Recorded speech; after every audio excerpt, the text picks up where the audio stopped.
Let's first go straight to wellness-wise, and today we're talking 3 foods to use and 3 to lose. Sure. What do you want to start with? Okay, well, it's in the context of supposedly health foods and health drinks, etc. It's quite a big industry. Makes a lot of money for a lot of companies, etc. So I'm here to give a brief idea of some of the supposedly healthy foods that aren't as healthy as you'd think and some of the alternatives. Cool. So first one to start with is margarine. So it's touted as the heart-friendly alternative to the evil butter. But in truth, it's really high in transaturated fats, which are vegetable oils that have been hydrogenized. They're highly processed, bleached, colored, deodorized, and flavored to make it essentially edible. And it's pretty much does the opposite to what it's marketed as doing. So that's one to lose, definitely. I would definitely say so, yes. And why did they even make margarine when butter was there? Sure, well, it was all based on a flawed hypothesis, which has now been disproven by a guy called Ansel Keys, where he put forward the whole idea that cholesterol is bad for you, causes heart disease, etc., etc. That started the whole low-fat movement, hence those kinds of products and so on. But it's now it's known across the board that that's flawed hypothesis, and the opposite is actually true. And actually some fat we need some fat in our diet. Okay, next one. So on that note, a healthy alternative to margarine and a superfood in itself is grass-fed butter. Okay, so grass-fed being butter made from cows that have been grazing on grass, organic, etc., etc. I like how you say, as for butter versus margarine, I trust cows more than chemists. Sure. So where do you get grass-fed butter, did you say? There's quite a few sources. I'll put them on my blog, actually. I've just published a blog literally 5 minutes ago, so I'll put a few links to some of the sources you can get your grass-fed butter from. There's a few around Johannesburg. The reason I'd recommend getting it's full of vitamins, high in vitamin A, vitamin E, K2, full of antioxidants such as selenium and cholesterol.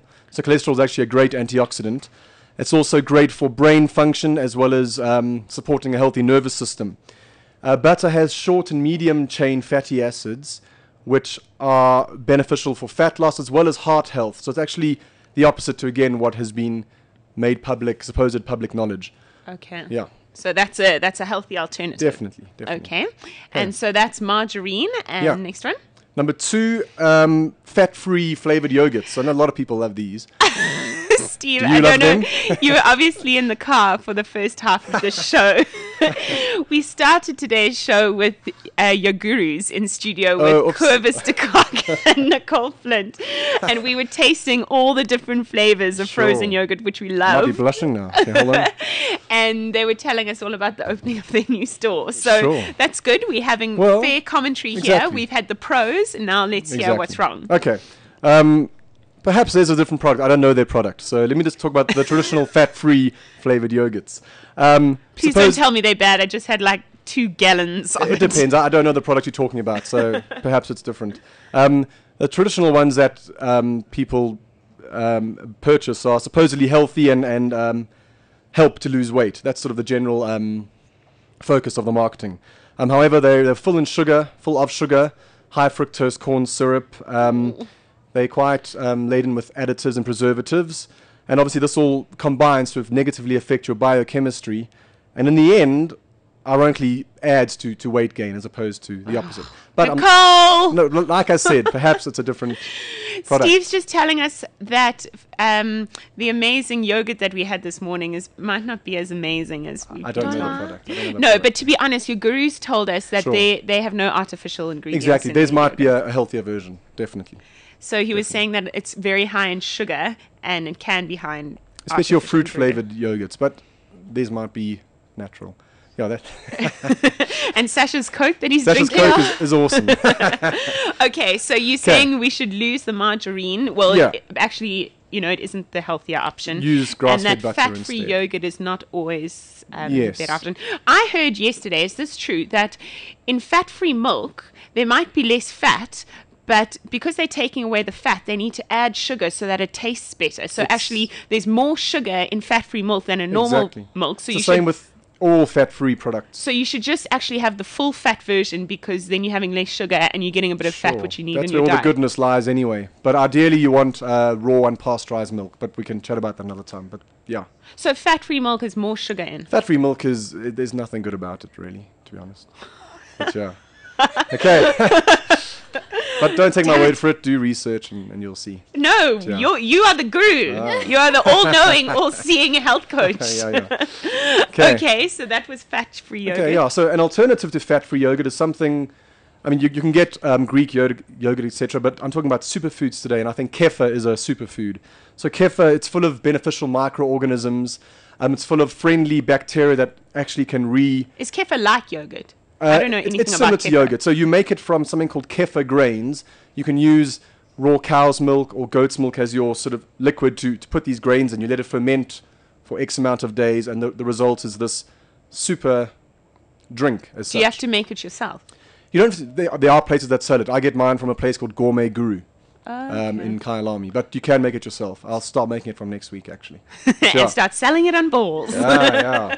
So anyway, it's got a whole bunch of good stuff filled with vitamins, minerals, amino acids that help your immune system, your nervous system, digestion, and your general cellular function.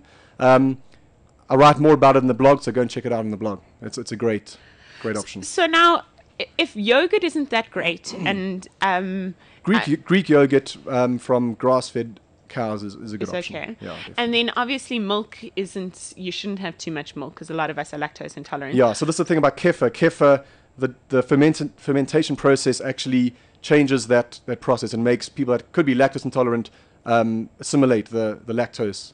So what must we have for breakfast? Breakfast, ideally you want to have a high protein breakfast to sort of kickstart your metabolism. So eggs, but then they say you mustn't have too many eggs. Again, that's based on this whole flawed cholesterol hypothesis. But even 1 or 2 eggs in the morning is good. So that's what you'd recommend. You'd combine that with some good carbs, maybe a bit of spinach or fruit or something, and maybe even, depending on your metabolic type, maybe some meat, some fish or meat. For breakfast? Yeah. That would be a good breakfast. But can you have eggs every morning if you wanted? You can. I mean, some people build up intolerances to certain foods, so then just listen to your body if it's negatively affecting you. But from a health perspective and cholesterol and all that kind of stuff, that's all good. Okay. Okay.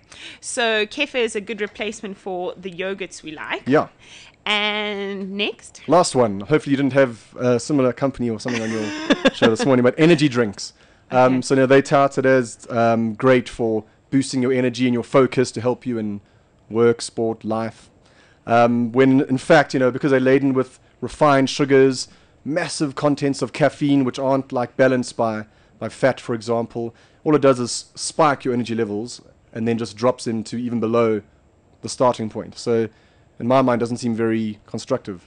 So you're gonna get energy for a few minutes, but then you're gonna go back to being more tired. Probably than before. even further tired, worse. Yeah. So if you need to stay up late because you're working, or you need to stay up late for something, what do you take? Yeah, I mean, drink water. No, I mean, just that concept is, I mean, that's not a healthy concept, but obviously sometimes you do have to. Yeah. The more balanced you are, the more constant energy you'll have. I mean, if you are really want to stay up late, then organic coffee with full fat, milk, butter, and coconut butter, that kind of thing is a far healthier option than your energy drinks. Than energy balls. Yeah. And there are so many energy drinks in the market it's now. Again, money-making thing. But, I would have thought that, like, I'm just going to put the brands out there, I would have thought no one would have wanted to take Red Bull on because, I mean, they just dominate the market. But there are millions. Rockstar, Monster, the orange one. Hey? And, yeah, I mean, and they're cool, they package well, all that kind of stuff. But yeah. But in my blog, I've given an alternative, which is not as sexy as Red Bull, for example. It's bone broth. However, it's one of the that does not come in a shiny can. No, one of the best things that you can consume. It's full of vitamins, minerals. It's great for nourishing your blood. It's high in something called glycosaminoglycans, or GAGs, which are great for your joint health, your bones, your teeth, all that kind of stuff. It can repair damage to your intestinal walls. It's great for digestion, and it's also hugely supportive of your kidneys and your adrenal glands.